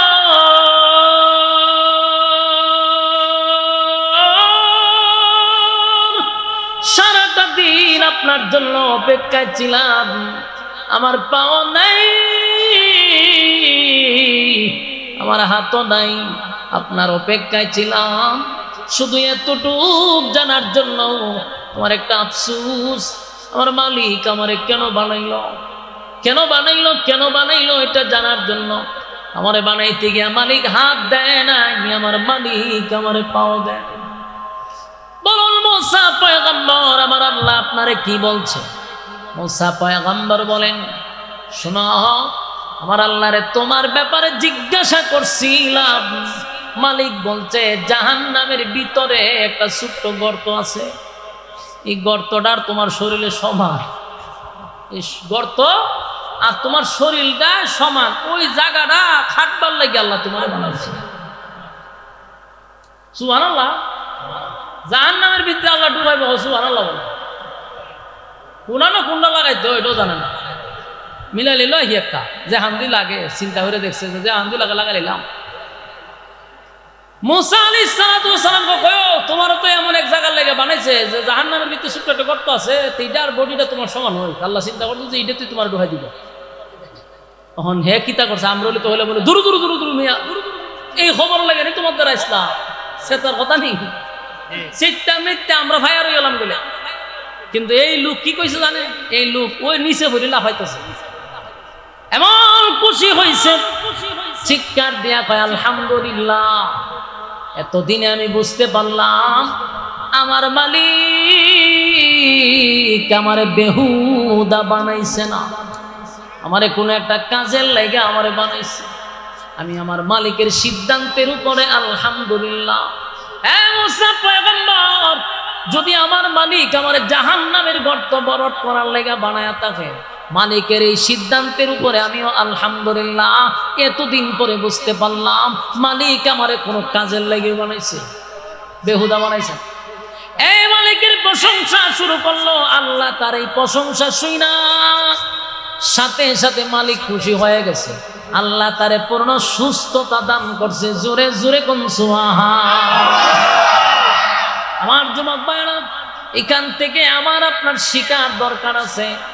আল্লাহ কাউরে গরিব বানাবে, পরীক্ষা করবে, কাউরে ধনী বানাবে, পরীক্ষা করবে, কাউরে মুসিবত দিবে, পরীক্ষা করবে। কথা হয় না? যেন আল্লাহ বলেন আমিনু কামা আমানান নাস, তোমরা ঈমান আনো তাদের মতো। তারা কারা? আমিনু কামা আমানান নাস, ওই মানুষের মতো তোমরা ঈমান আনো। ওই মানুষ বলতে আব্দুল্লাহ বিন তামের, উনিও হতে পারে, আসিয়াও হতে পারে, সাহাবায়ে কেরামদের মতো মানুষ হতে পারে। কারণ তারা ঈমানের পরীক্ষায় উত্তীর্ণ হয়েছে রে, এই জন্য তাদের ব্যাপারে আল্লাহ নিজে সুসংবাদ জানায়া দিছে, ওরা জান্নাতি। সুবহানাল্লাহ। দুনিয়ায় জান্নাত দিছে, তাই ঈমানের পরীক্ষা দিছে। আমাদেরও ঈমানের পরীক্ষা দিতে হবে। কথা মানে যুবক ভাইয়েরা, ঈমান কারে কয় গো? ঈমান কারে কয়? আল্লাহর হাবিব সাহাবায়ে কেরামদেরকে নিয়ে এক জায়গায় বৈশা গল্প করতেছে। মক্কার এক সাইড থেকে প্রায় কিছু সংখ্যক লোক নবীর সামনে গিয়ে দাঁড়াইছে। দাঁড়ায় বলে, হুজুর, দূর, বহু দূর থেকে আমরা আসছি, আমরা এমন একটা সাইড থেকে আসছি যেখানে কালেমার দাওয়াত পৌঁছায় নাই। আমরা যারা কালেমা পড়ছি গো, কালেমা পড়ছি, কিন্তু আমাদেরকে তালিম দেওয়া হয় না। তাই তালিমের জন্য কিছু সাহাবীদেরকে দেন, যারা আমাদেরকে দিন শিখাবে, ইসলাম শিখাবে। হ্যাঁ, ভালো করে বোঝার চেষ্টা করেন, কথা শুনেন মনোযোগ দিয়া, এই ঘটনাগুলো মনোযোগ দিয়ে শুনেন। কোথার থেকে আসছে? দূর বহু দূর থেকে প্রায় 10-12 জন লোক আসছে রাসূলের কাছে, যে আমরা যে জায়গা থেকে আসছি হুজুর, এখানে মাদ্রাসা নাই, বলতে দ্বীনি শিক্ষা নাই, তা আমরা শিখবো কোথা থেকে? আমরা কিছু সাহাবী দেন, এরা আমরা দ্বীন শিখাইবো, ইসলাম শিখাইবো। আল্লাহ রাসূল বলেন কথা তো ঠিক। রাসূল বলেন ঠিক আছে, তোমরা কতজন নিবা? বলে 10 জন সাহাবী। 10 জন সাহাবী বাচ্চা এই লোকগুলা 10 জন সাহাবী নিয়ে রওনা দিছে। রাস্তা যাওয়ার পরে এই যারা 10 জন লোক আনছে, এই লোকগুলা এই 10 জন লোকরে রাস্তায় নিয়ে ঘেরাও করে গেছে। তার মানে কি বুঝলেন? যারা গেছে সাহাবীদেরকে আনার জন্য, এরা কি মুসলমান ছিল? মুনাফিক। এরা মুসলমানের বেশ ধরে, মুসলমানের লেবাস দইরা এরা গেছে রাসূলের কাছ থেকে লোক আনার জন্য। কিন্তু রাস্তার মধ্যে এসে এরা দেখে সাহাবায়ে কেরাম ঘুরাতে বসা ছিল, দেখে যে লক্ষণ তো খারাপ, যারা আনছে এরার কাছ থেকে আবার চতুর্দিকে লোক আইছে, চতুর্দিকে এরা ঘেরাও করেছে। তাহলে বোঝা গেল এরা নবীর কাছে গিয়ে যে অভিনয়টা করছে, মূলত তারা মুসলমান ছিল না, তারা মুসলমানের দুশমন ছিল। লেবাসের আড়ালে সাহাবীদের দুশমন, নবীর দুশমনরা গেছে। ওই সাহাবীদের মধ্যে 10 জন ছিল, এর মধ্যে এরা গুড়ার উপরে 7 জন মেরে নিছে। নাউজুবিল্লাহ বলেন। 7 জনকে তারা তীর নিক্ষেপ করে 7 জন শাহাদাত বরণ করছে। উঠে এই গুড়ার উপরেই রয়েছে 3 জন। এই 3 জনকে ধইরা না তারা এক জায়গায় রাখছে। সাহাবায়ে কেরাম বলল, তোমরা আমাদের সাথে এমন গাদ্দারিটা কেন করলা? আমাদের 7টা ভাইরে তোমরা শহীদ করে দিলা। তোমরা না বললা যে তোমাদেরকে আমরা দিন শিখানোর জন্য রাসূলের কাছ থেকে বইলা আমাদেরকে আনছো, আইনা আমাদের রাস্তার মধ্যে তোমরা হত্যা করলা, এমন গাদ্দারি তোমরা কেন করলা? এরা কয় আমরা বদরের যুদ্ধে প্রতিশোধ নিছি, বদরের যুদ্ধে তোমরা আমাদের বাদশাহদেরকে হত্যা করছো, তাই সেটার প্রতিশোধ নেওয়ার জন্য আমরা কৌশলে তোমাদেরকে তোমার নবীর কাছ থেকে নিয়ে আইন না রাস্তায় তোমাদেরকে হত্যা করে প্রতিশোধ নিছি। এদের মধ্যে 2-3 জন রয়েছে না, সাহাবীরা বলা শুরু করলো, তোরা কাপুরুষ, তোরা কাপুরুষ যদি না হতি তাহলে রাস্তার মধ্যে না মারার, তখন বেড়া হইলে যুদ্ধ কর আমাদের সাথে। এই কথা বলার কারণে বাকি 2 জনকে হত্যা করছে। আর রয়েছে কজন? আর একজন রয়েছে, মেরে লিছে আরো প্রায় 9 জন মেরে লিছে। কত বড় মর্মান্তিক ঘটনা! আমি শুধু ইমানটা বুঝাইতে চাই, মনোযোগ দিয়ে শুনুন। মেরে নিল 9 জন, রয়েছে 1 জন। এই 1 জনকে পিছন দিয়ে হাত বাঁধছে, বান্ধা জোর দবস্তি কইরা এক ঘরের ভিতরে বন্দি করে রেখে দিছে। তো ঘরের ভিতরে বন্দি করে রাখছে, খাওন দেয় না, পানি দেয় না। এমন অবস্থা কয়দিন মানুষ বাঁচে? খাওয়ানো নাই, পানিও নাই, নির্মম ভাবে তাদেরকে ঘরের মধ্যে বন্দি করে রাখছে। এই সাহাবী এই ঘরের ভিতরে বন্দি। এই যেই ঘরের ভিতরে বন্দি করে রাখছে, এই ঘরের পাশে আরেকটা ঘর ছিল, ওখানে একজন মহিলা ছিল। এই মহিলা ছিল যারা দইরা আনছে সাহাবীরে, তাদের বোন ছিল। এই মহিলা চিন্তা করলো, এই ঘরের মধ্যে একটা লোকরে বন্দি করে রাখলো, খাওয়ানো দেয় না, পানিও দেয় না, বাচ্চা না মরছে, এরা তো একবার দেখো না, তো দিয়ে যান মরে নিয়ে গেছে গা। দরজার সাইডে খুললা দেখে যেন মরে নাই, উনি সুস্থ আছে এবং উনার মধ্যে টেনশনের কোনো চাপও নাই। আছে না যে আমার বন্দি ঘুরে রাখছে, মানসিক একটা চাপ, কষ্ট, পেরেশানি, মেরা নিলা, এরকম কোনো চাপ নাই। তুই মহিলা তাকায় চিন্তা করতেছিস, যে লোকটা খাইলো কি? এতদিন ধরে যেটার ভিতরে রাখলাম, খাওয়ানো দিল না, মারবালে এতে রাখছে, মরল না, শরীরও বালা, চেহারার মধ্যে পেরেশানির কোনো চাপ নাই। কতক্ষণ তাকায়া দেখে ওনার মাথার উপরে এমন কিছু ফল দেখা যায়, যে ফলগুলা আরবে কোনো সময় অতীতে দেখে নাই। সুবহানাল্লাহ আছে। এই মহিলা তার সুজিয়েছে, এই ঘর তো চতুর্দিকে বন্দি, ফল এনে দিল কেন? আর এই ফল তো অতীতে দেখিনি, এত দামি দামি ফল পাইল তো। তখন উনি ওই মহিলা দরজার থেকে জিজ্ঞাসা করতেছে যে তোমার তো বন্দি ঘুরে রাখা হয়েছে ঘরের ভিতরে, বাহির দিয়ে তালা মারা, ঘরে ঢোকার কোনো সিস্টেম নাই, আজকে কয়েকদিন যাবত তোমাকে 1 ফোঁটা পানিও দেওয়া হয় না, তোমার এই ফলগুলা দিল কে? আর তুমি তো বাক্কাইডে খাইতেছ, ঘটনা কি? তখন বলল, তোমার ভাইয়েরা যেই রবের উপরে ঈমান আনার কারণে আমাকে ঘরে বন্দি করে রাখছে, সেই রব আমাকে এতদিন ধরে খাওয়াইতেছে। সুবহানাল্লাহ। ইমান এমন এক জিনিস, আমারে খাওয়াইতেছে আমার রব। এই মহিলা আশ্চর্য। চিন্তা করেন, আল্লাহ তাআলা কুদরতি ভাবে আসমানি ফয়সালা জান্নাতি ফল খাওয়াইতেছে ঘরের ভিতরে। মহিলাটা দেখছে তো কয়েকদিন পর পর্যন্ত ওনারে তার মারা যায় না, শহীদ হয় না, এই জন্য কাফেররা চিন্তা করলো যে ওনারে হত্যা করবে। এরপর একজন লোক আইসা বলতেছে, কিছুক্ষণ পরেই তোমাকে হত্যা করা হবে, প্রস্তুতি নাও। ওনার মধ্যে কোনো চাপ নাই, টেনশনের কোনো চিন্তা নাই। আসলে একটা চিন্তার বাস থাকে মাথায়, চেহারা এরকম না, ফ্রেশ। ঘর থেকে ওনাকে বাহির করছে, বাহির কইরা ওনার সামনে নিয়ে যেখানে রাখছে, পিছনে একটা খাট, এরকম খাটের বড় একটা তক্তা রাখছে, এটার মধ্যে ওনার এইভাবে রাখছে। এই হাতের মধ্যে ফেরাক ঢুকাইছে, হাতে দিয়া ফেরাক ঢুকাই এইভাবে ওনার এইভাবে রাখছে। চিন্তা করেন যে ঢুকাইবার আগে ওনার যখন স্টেজে তুলবো, এটি খাটের উপরে দাঁড় করাইছে। জিগায়, শেষ ইচ্ছা কি তোমার বলো? উনি বলেন, আমার শেষ ইচ্ছা 2 রাকাত নামাজ। সুবহানাল্লাহ। নামাজও দাঁড়াইছে, নামাজ দাঁড়াইছে পড়ে উনি শর্টকাটে নামাজ শেষ করছে। কাফেররা যারা ওনারা বন্দি করছে, এরা জিজ্ঞাসা করলো, তোমার তো একটা সুযোগ আছে নামাজটা একটু লম্বা করা, এত শর্টকাট করলা কেন? উনি যে উত্তর দিছে যে আমি যদি নামাজ লম্বা করতাম, নামাজে যখন দাঁড়াইছি, নামাজে স্বাদ পাইছি, খুব মজা পাইছি, আমি এত মজা পাইছি নামাজ ছাড়তে মন চায় নাই। কিন্তু চিন্তা করছি, আমি যদি নামাজ লম্বা করি আর তোরা যদি কস বলে মুসলমানরা মরণকে ভয় পায়, এই জন্য নামাজে দেরি করতেছে। এই কথা যখন স্মরণ হয়েছে, আমি নামাজটা শর্টকাট করছি। সুবহানাল্লাহ। এই সাহাবীর নাম ছিল খুবাইব রাদিয়াল্লাহু তাআলা আনহু। উনি চোখের পানি ছেড়ে দিয়া বলেন, আমি আমার মরণের জন্য তোদেরকে হাসতেও দিব না। তোরা যেন এই জিনিসটা চিন্তাও করতে পারোস না যে মুসলমানরা মরণের ভয়ে নামাজ লম্বা করছে, এই নামাজ শর্টকাট করছে। ওনারা যখন খাটের সঙ্গে দাঁড় করাইছে, 2 হাতে ভালো করে পেরাক মারছে, পায়ে পেরাক মারছে, শরীরে পেরাক মারছে। যুবক ভাইরা আমার, একটা জীবন্ত মানুষের শরীরে যদি পেরাক মারা হয় কেমন কষ্ট হয় সেটাকে আপনার ওয়াজ করে ভালো লাগবে। একটা মানুষের শরীরে কিভাবে পেরাক মারা শুরু করছে, 1টা 2টা নয়, অসংখ্য পেরাক ওনার শরীরে মারতে লাগলো, সারা শরীর দিয়া রক্তকরণ হচ্ছে।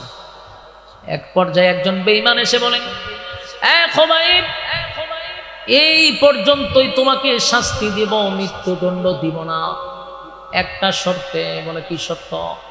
বলে, তুমি গলা উঁচু করে শুধু তোমার নবী মুহাম্মদকে একটা গালি দিবা। নাউজুবিল্লাহ। আরবের একটা সিস্টেম হইল, রাগ উঠলে যদি আপনি তুতু মারেন, কের মুহ তুতু মারলে আর রাগ আরো বেশি উঠে, মারাত্মক সেটা থাকে। আরবে দেখবেন সে দেহ খুব মারাত্মক, ঠাস করে গুসা উঠলেই তুতু মাইরা দেয়। খুবাইব রাদিয়াল্লাহু তাআলা যখন বলছে রাসূলকে গালি দিলে ছেড়ে দিন, উনি ঠাস করে তুতু মেরে দিয়েছে কাফেরের মুখে। বলছে, আমারে তুই রাসূলকে গালি দিয়া যে জীবন আমি ভিক্ষা পাবো, এরকম 1000 বছরের জীবনকে আমি লাথি মারি। নবীর বেয়াদবির জিন্দেগি আমার দরকার নাই। চিন্তা করছেন? এরারে কয় ঈমান, এটারে কয় কথা কয় না। ঈমানের জন্য এত বড় সুযোগ দেওয়া হলো, একটা গালির বিনিময়ে তোমাকে ছেড়ে দিল। খুবাইব রাদিয়াল্লাহু তাআলা বলেন, আমাকে যদি 1000 বছর জীবন ভিক্ষা দেওয়া হয় রে, আর আমার নবীরে গালি দেওয়ার কথা বলস, জিন্দেগি তো আমার জবান থেকে বাইর হবে না, 1000 বার মরতে আছে। খুবাইব রাদিয়াল্লাহু তাআলা কে তারা একে একে পেরাক মারতে মারতে মারতে দুনিয়াতে বিদায় করে দিছে। উনি ঈমান দেয় নাই, ঈমান দেয় নাই, জীবন দিয়া দিছে।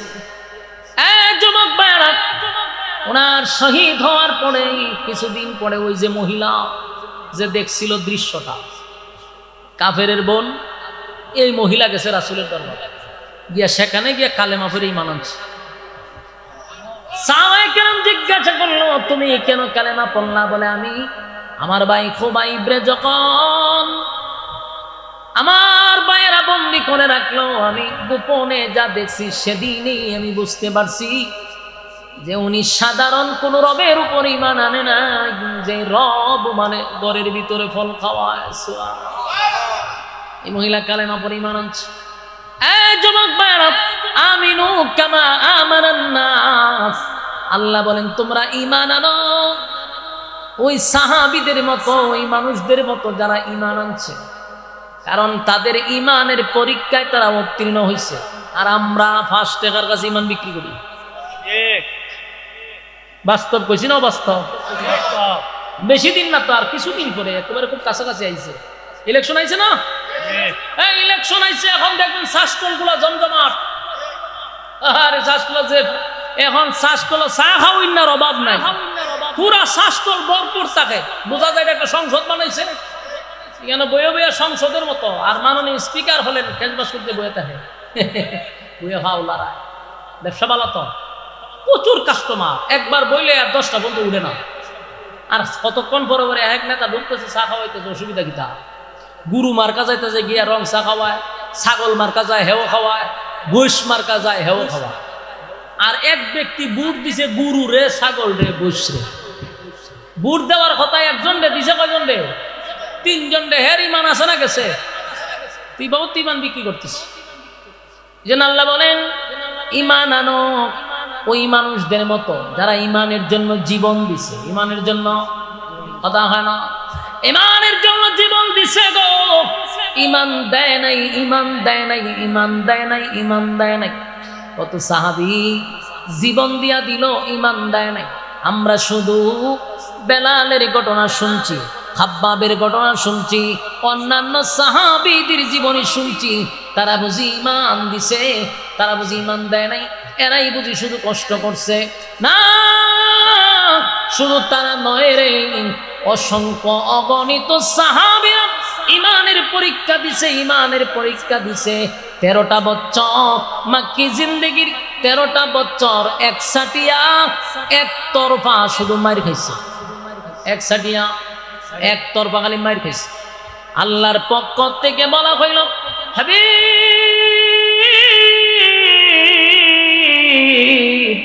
13টা বছর পয়গম্বর শুধু মার খাইল, কিন্তু একটা প্রতিবাদও নবী করে নাই। এমনকি প্রতিশোধ নেওয়ার জন্য হাতে অস্ত্র তুলে নেই। কেন জানেননি?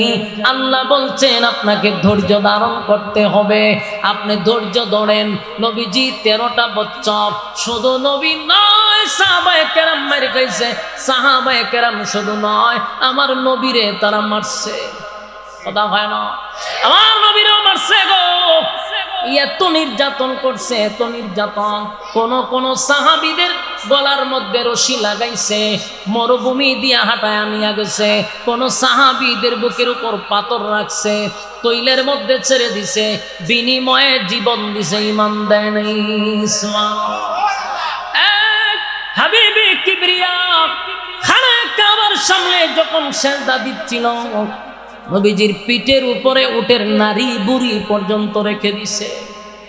যেই নবীর শরীরে কোনোদিন একটা মশা মাছি বসত না, সেই শরীরের মধ্যে উটের নারী বুড়ি রাখছে। সাদাত থেকে মাথা মোবারক তুলতে পারে না। এতটা নির্যাতন আর এতটা অপমান আল্লাহর পয়গম্বরকে করছে। এরপরও নবী হাতে অস্ত্র তুলে নাই। এক সময় সাহাবীরা বলে, হুজুর একটু আল্লাহর কাছে বলেন আমাদেরকে যেন আসমান থেকে সাহায্য করে।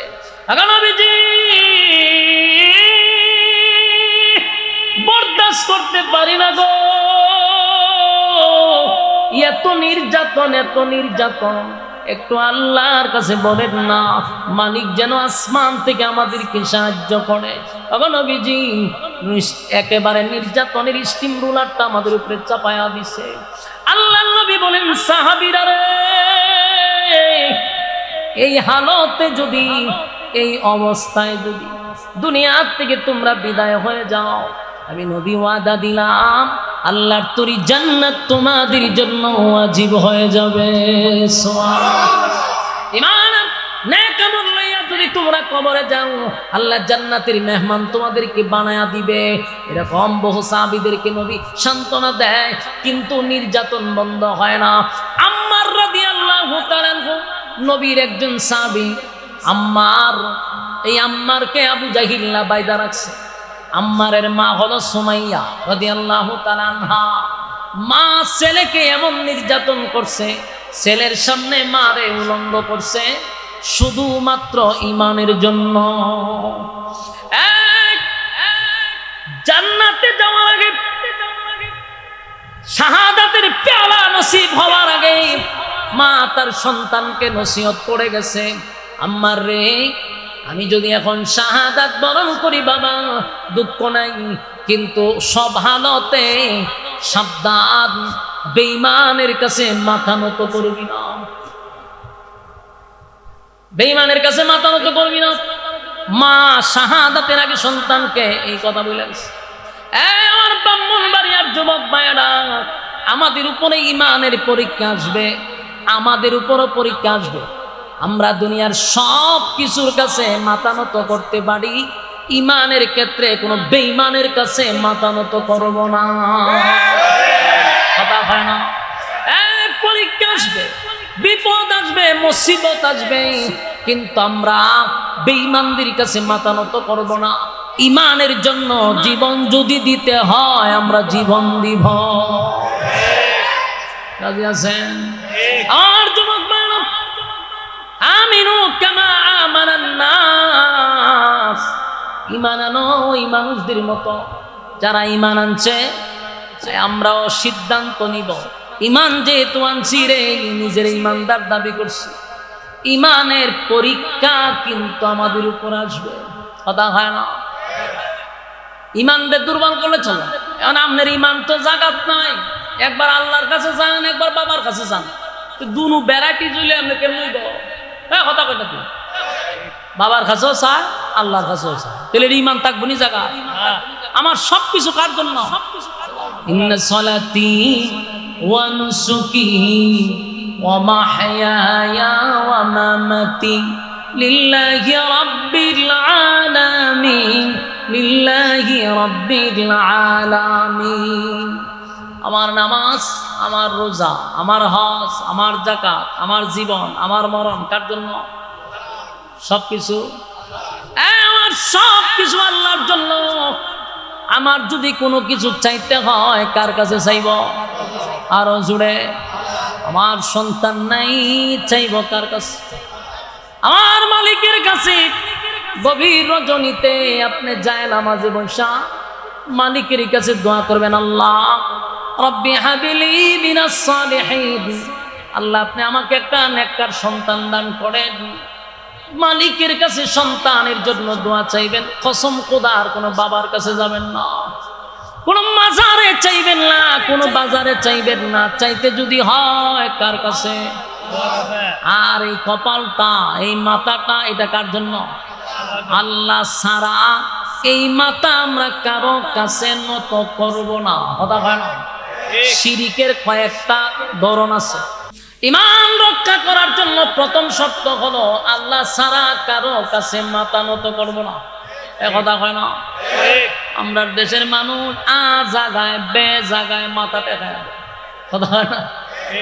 শিরিক এমন একটা জিনিস, সব মাফ হবে কিন্তু শিরিক গুনাহ মাফ হইতো না। কথা কি বুঝুননি?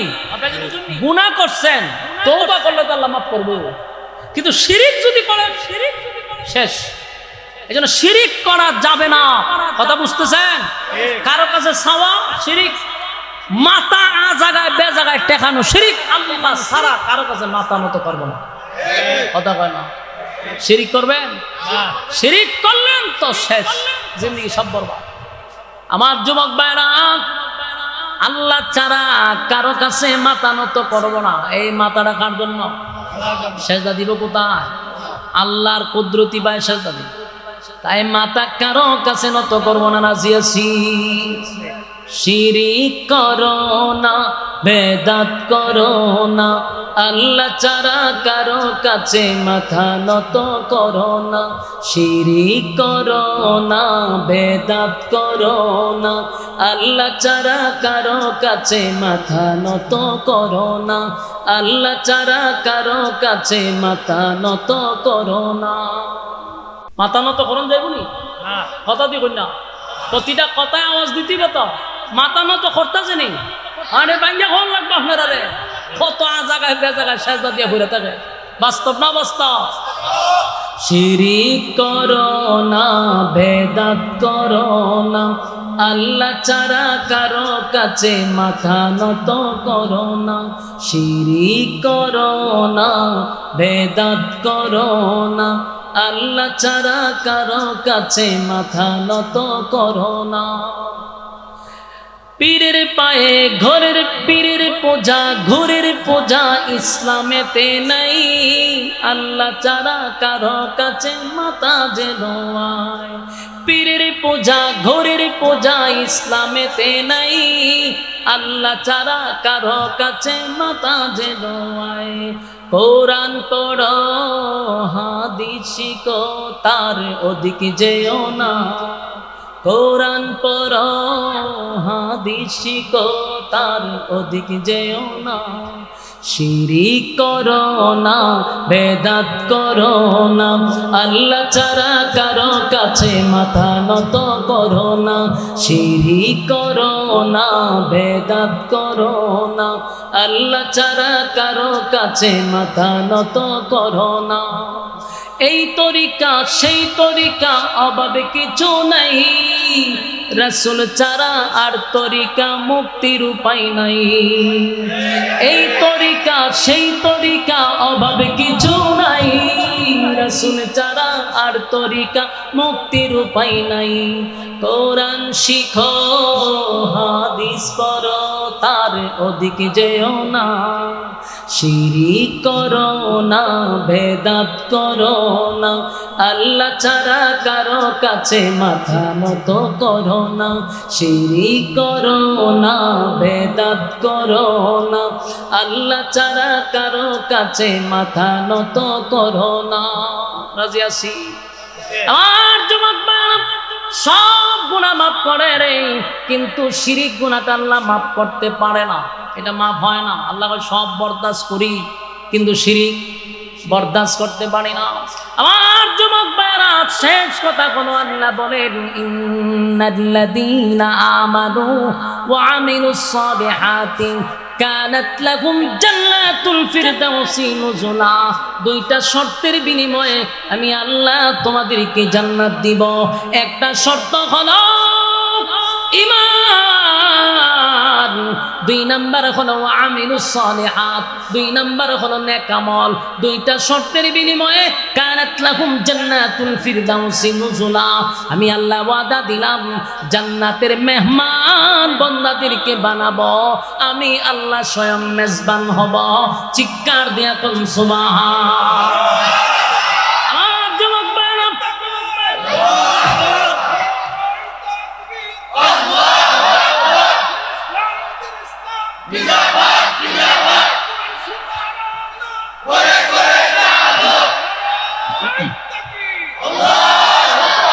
শর্ত হইল দুইটা কয়টা দুইটা শর্তের বিনিময়ে মালিক বলেন জান্নাতুল ফিরদাউসের মেহমান বানাবো এবার আসুন আমিলুস সালিহাত দুই নাম্বার হলো নেক আমল এই নেক আমল কোনটা এই যে আজকের মাহফিল আপনারা বসছেন প্রচন্ড গরম আমি বুঝতেছি এত গরম এত গরম এত গরম এরপরও মৌমাছির মতো গায়ের সঙ্গে গা লাগায়া বসে আছে কত যুবকরা এই টাইমে ফেসবুক চালায় ইউটিউব চালায় খেলাধুলা দেখে ফ্রি ফায়ার খেলে তাকায় দেখেন অনেক নওজোয়ান ভাইয়েরা দাঁড়ায় আছে তারা ঘুমায় নাই খেলাধুলা বাদ দিয়ে আজকে এখানে বসছে প্রতিটা হরফে 10টা করে নাকি আপনার আমলনামায় আল্লাহ ঢুকায়া দিছে আল্লাহ বলেন ওয়া আমিলুস সালিহাত দুই নাম্বার হলো নেক আমল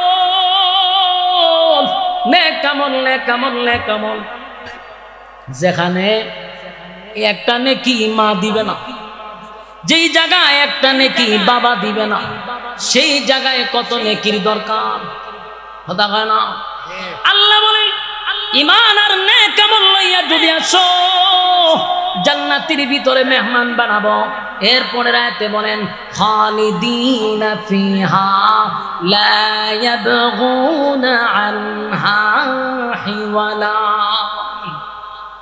জান্নাতীদেরকে যখন জান্নাতের ভিতরে ঢোকানো হবে গো। জান্নাতীরা যখন জান্নাতের ভিতরে ঢুকবে, আল্লাহর নবী বলেন এই জান্নাতীরা ঢোকার পরে আর কোনোদিন জান্নাত থেকে বাহির হতে চাবে না। সুবহানাল্লাহ।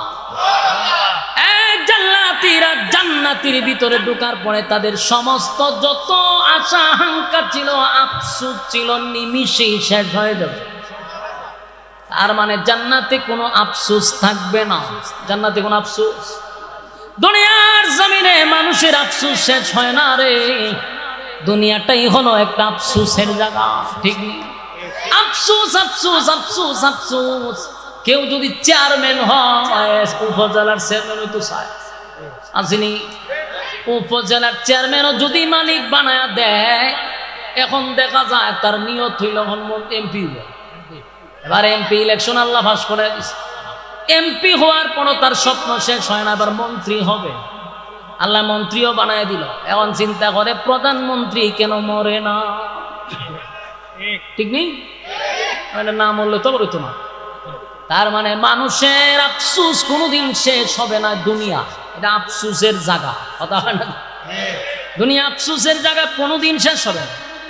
লম্বা মানুষ, এই মানুষটা আরো লম্বা হতে চায়। খাটো মানুষ লম্বা হতে চায়, চিকন মানুষ মোটা হতে চায়, কালো মানুষ সুন্দর হতে চায়, গরিব মানুষ টাকাওয়ালা হতে চায়। টাকাওয়ালায় বাংলাদেশে বাড়ি হয় না, বেগম পাড়ায় বাড়ি করতে হয়। বেগম পাড়ায় হয় না, দেশের টাকা সব লুট করে নিতে হয়। মানুষের আফসোস কোনোদিন পুরা হয় না রে। এত টাকা পাওয়ার পরেও তার হয় না, এত টাকার মালিক হওয়ার পরেও তার আফসোস পুরা হয় না। আল্লাহ হয় দুনিয়া আফসোসের জায়গা। বিয়া যদি কেউ একটা করে আরেকটা করতে চায়, আরেকটা করলে আরেকটা করতে চায়, কিন্তু ঠাডা পড়ছে বাংলাদেশের জন্ম নিয়ে, চাইলেও বেশি করণ যায় না, কিন্তু আফসোস আছে না নাই? জান্নাতের ভিতরে আল্লাহ বলেন কোন বান্দা বান্দির আফসোস থাকবে না, কারণ কোনো খাটো মানুষ থাকবে না, প্রত্যেকটা মানুষ হবে 60 হাত লম্বা। কোনো কালো মানুষ থাকবে না, প্রত্যেকটা মানুষ হবে ইউসুফ নবীর মতো সুন্দর। দুনিয়ার জমিনে যতগুলো আফসোস ছিল সব আফসোস আল্লাহ পুরা করবে। কারো কণ্ঠ খারাপ থাকবে না, দাউদ নবীর মতো কণ্ঠ হবে, চেহারা ইউসুফ নবীর মতো সুন্দর হবে, বডি আদম নবীর মতো হবে। আর রাজত্ব হবে রে, এত রাজত্ব দিবে সর্বনিম্ন একটা জান্নাত থেকে আমার মালিক এই পৃথিবীর 10টা পৃথিবীর সমান জান্নাত দিবে। আপনার আফসোস কি? কোনো আফসোস নাই। সর্বনিম্ন এই পৃথিবীর 10টা পৃথিবীর সমান রাজত্ব। গাড়ি পাবে, বাড়ি পাবে, নারী পাবে, অট্টালিকা পাবে, কোনো জিনিসের অভাব নাই। কমপক্ষে বউ থাকবো 72টা, বুঝিনি আপনারা? কমপক্ষে বউ থাকবো 72টা। কোনো জিনিসের অভাব নাই। আর প্রতি জুমার দিন শুক্রবার আসলো আল্লাহ বলেন আমি জান্নাতুল ফিরদাউসে আমার বান্দাদেরকে মেহমানদারি করাবো। সুবহানাল্লাহ। প্রতি সপ্তাহে একদিন আল্লাহ নিজে মেহমানদারি করাবে। সুবহানাল্লাহ। এজন্য বলেন খালিদিনা ফিহা লা ইয়াবগুনা আনহা হিওয়ালা। আল্লাহ বলেন জান্নাতীরা জান্নাত থেকে কোনোদিন আর বাহির হতে চাবে না। তবে এই যে নাজ নিয়ামত আমার মালিক দিবে, বলুন তো এমনি দিবে না শর্ত আছে? আরো জোরে। 1 নাম্বার শর্ত হলো ঈমান,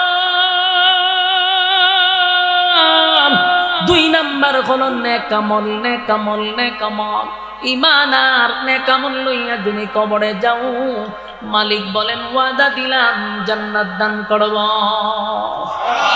আমার যুবক ভাইরা, শেষ কথাগুলি আমি আপনাদের কাছে বলে বয়ান শেষ করছি। জানি প্রচন্ড গরমে আপনারাও বিরক্ত হচ্ছেন। আর কয়েকটা মিনিট, এই যে 2টা শর্ত আল্লাহ দিল, ঈমান আর নেকামল, 2টা শর্তের বিনিময়ে চিরস্থায়ী একটা জান্নাত আল্লাহ আপনারে দিয়া দিবে। এখন কি মনে করেন চিরস্থায়ী জান্নাতটা আল্লাহ দিবে 2টা শর্তের বিনিময়ে? এই 2টা শর্ত কি সাধারণ? আপনার কাছে মনে হইতেছে স্বাভাবিক? কারণ ঈমানের জন্য মানুষ জীবন দিচ্ছে, ঈমানের জন্য। এই জন্য রব্বে কারীম বলেন আমিনু কামা আমানান নাস। কেন বলল? ঈমান আনো ওই মানুষদের মতো, আমরার মতো বোঝা, ওই যে ওই মানুষদের মতো, তারা ঈমানের জন্য জীবন দিছে, নির্যাতন সহ্য করছে, কিন্তু ঈমান দেয় নাই, ঈমান দেয় নাই। আমাদেরকে দুইটা শর্তের বিনিময়ে জান্নাত দিবে। এখন আপনি আমি বালিশের সঙ্গে একটু মাথা লাগায় চিন্তা করি, চিরস্থায়ী জান্নাত আল্লাহ দিবে, যেই জান্নাতে ঢুকলে আর মরণ নাই, যেই জান্নাতে ঢুকলে আর কোনো আফসোস নাই, অনন্তকাল সেই জান্নাত পাবো। এটাকে আল্লাহ আমরা এমনি দিয়া দিব? দা বিনা শর্তে দিবে না। তাহলে আল্লাহ কেন বানাইলো? ওয়ামা খালাকতুল জিন্না ওয়াল ইনসা ইল্লা লিয়াবুদুন। বান্দা আমি মানব দানব দুইটা জাতির বানাইলাম শুধুমাত্র কেবলমাত্র গোলামির জন্য, ঠিক? গোলামি যদি না করস আল্লাহ কয় আমি তোদেরকে ছেড়ে দিব না। মনে করছ আমি সাইরা দিছি? আমি কাউরে সাইরা দেই না। আল্লাহ কি কাউরে ছাড়ছে? আপনারা কথা বল না দি, আম্মারে সাইরা দিছে, আম্মায় উপরে গিয়া জান বাঁচাইছে, কিন্তু ছাড়ে নাই। আল্লাহ কয় আমি ফেরাউনরেও ছাড়ি নাই, নমরুদ্দারও ছাড়ি নাই, এক কাউরে আমি ছাড়ি নাই। ওয়ামা খালাকতুল জিন্না ওয়াল ইনসা ইল্লা লিয়াবুদুন। মানব দানব বাণিজ্য আবাদত লাগে, যদি আবাদত না করস, ওয়ালাকাদ জামা'না লিজাহান্নামা কাসীরাম মিনাল জিন্নি ওয়াল ইনস। বহু মানুষ এবং জিনকে আমি আগুন দিয়া জ্বালাবো আর পোড়াবো, ছাইরা দিব। কথা কই না দি? ছাইরা দিবে না। ইন্না জাহান্নামা কানাত মিরসাদা। তোদের জন্য অপেক্ষায় আছে জাহান্নাম। ঠিকই মনে করছো ছাইরা দিব? জায়গায় জায়গায় ফাঁদ বসায় রাখছি, জাহান্নাম তোদেরকে ধরার জন্য উৎপেতা বসা রয়েছে। লিত্তাগিনা মাআবা। তোরাই তো সীমা লঙ্ঘনকারী, যারা দুনিয়াতে আমার হুকুম মানুষ নাই, নবীর তরিকায় তোরা চলস, এক সীমা লঙ্ঘনকারী। সীমা লঙ্ঘন করছ, আমি আল্লাহ তোদেরকে দুনিয়ায় পাঠাইয়া আগেই জানাইয়া দিছি, বন্দারে অনর্থক পাঠাইছি না, গোলামির জন্য পাঠাইছি। করলি না গোলামি, যেমনে মনে চাস সেমনে চললি, একবারও চিন্তা করলি না আমার মালিক আমারে অনর্থক বানাইছে না। আসমান জমিন, সূর্য চন্দ্র গ্রহ নক্ষত্র পাহাড় পর্বত সাগর নদী ডালা খাল বিল, যা দেখি যা দেখি না সব বানাইতে মালিকের লাগছে মাত্র 6 দিন। তোরে আমারে বানাইতে আল্লাহ লাগাইছে 10 মাস 10 দিন।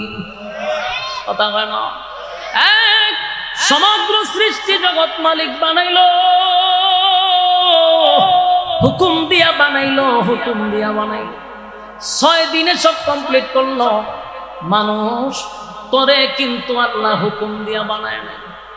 আল্লাহ তোরে 10টা মাস 10 দিন লাগাইয়া বানাইছে, কুদরতি হাত তোর মাথায় লাগাইছে। এত মহব্বত আর এত ভালোবাসা বান্দা তোরে বানাইছি। বানানোর পরে আবার স্বীকৃতি দিছি 4টা, কসম করছি 4টা।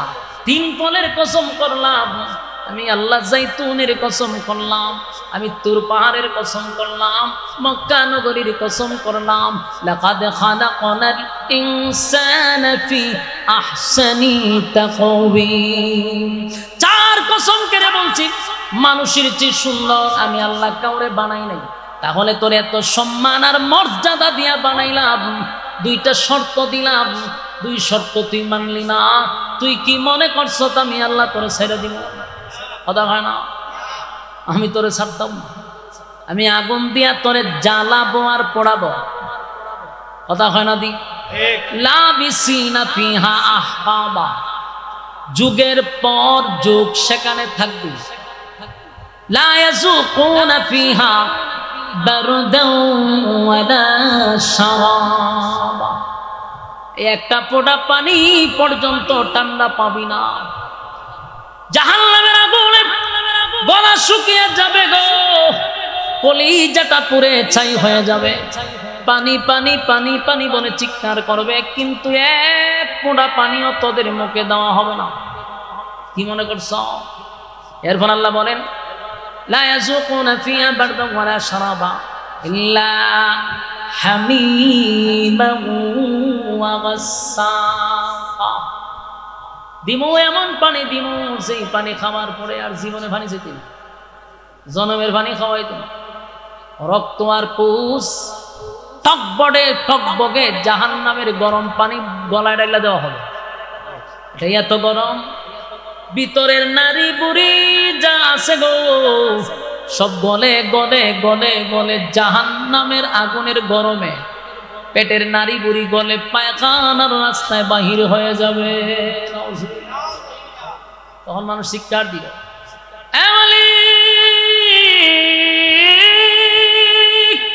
এমন পানি দিলার পানি লাগবো না। আল্লাহ কয় জনমের পানি দুনিয়ায় খাওয়াইছি। টিউবওয়েল পানি চাপ দিলে হয় ঠান্ডা, গরমের সময় পানি হয় ঠান্ডা, শীতের সময় পানি করে দেই গরম। এত নিয়ামত কামার পরে আমি আল্লাহর গোলামি করলি না। বান্দা আজকে বুঝ মজা কেমন লাগে। শর্ত তো মাত্র দুইটা দিছিলাম, ইন্নাল্লাযীনা আমানু ওয়া আমিলুস সালিহাত। ঈমান আর নেক আমল দুইটা লইয়া আসলে আমি তোরে বানাইতাম মেহমান, আমি আল্লাহ হইতাম মেজবান। আমার কথা রাখস না। এখন মজা বুঝ। এখন আপনার কাছে প্রশ্ন, এই দুইটা শর্ত কারা কারা মানবেন? হাত তুলে দেখান। লিল্লাহে তাকবীর, লিল্লাহে তাকবীর। দুই শর্তে রাজি আছি তো ইনশাআল্লাহ? একটা ঈমান আর একটা নেক আমল। ঈমান আর নেক আমল লইয়া যদি কবরে যাই, আল্লাহ জান্নাতুল ফিরদাউসের মেহমান বানাবো।